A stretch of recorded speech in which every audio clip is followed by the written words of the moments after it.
Shalom, firman Tuhan terambil di dalam 2 Korintus 5 ayat 14. Begini firman Tuhan, sebab kasih Kristus yang menguasai kami, karena kami telah mengerti bahwa jika satu orang sudah mati untuk semua orang, maka mereka semua sudah mati. Judul renungan kita hari ini, kasih yang mengubah hidup. Bapak, Ibu, dan Saudara, bayangkan jika ada seseorang yang telah hidup dalam kegelapan untuk waktu yang lama. Mereka telah terbiasa dengan kegelapan itu hingga tak lagi tahu bagaimana rasanya berada dalam cahaya.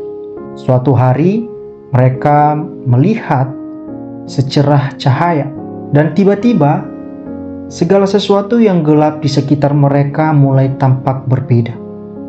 Cahaya itu bukan hanya sekedar penerang, tetapi juga memberikan rasa aman, harapan, dan kenyamanan yang mereka tidak pernah rasakan sebelumnya.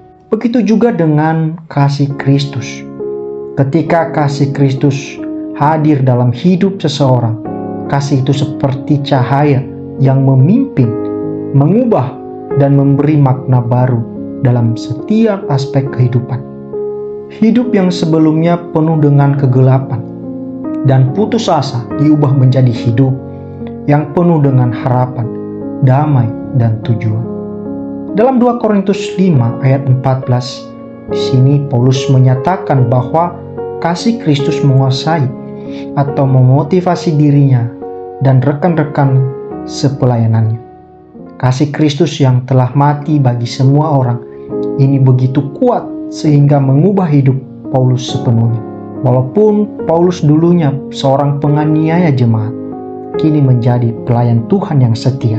Kasih Kristus membuat Paulus meninggalkan masa lalunya dan hidup bagi Kristus yang telah mati dan bangkit baginya.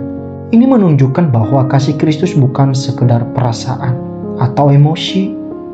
Kasih itu memiliki kuasa yang mengubah cara hidup kita, cara kita berpikir, dan tujuan hidup kita.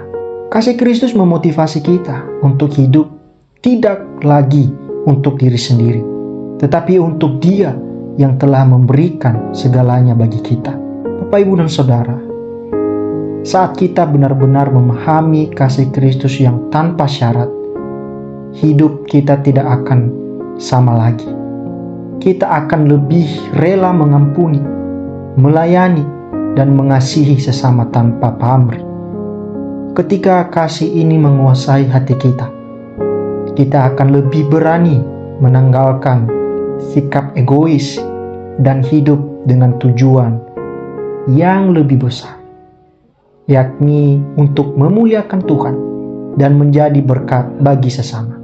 Kita dipanggil untuk membagikan kasih yang telah kita terima kepada dunia, sehingga orang lain dapat melihat perubahan yang nyata dalam hidup kita sebagai kesaksian kasih Kristus.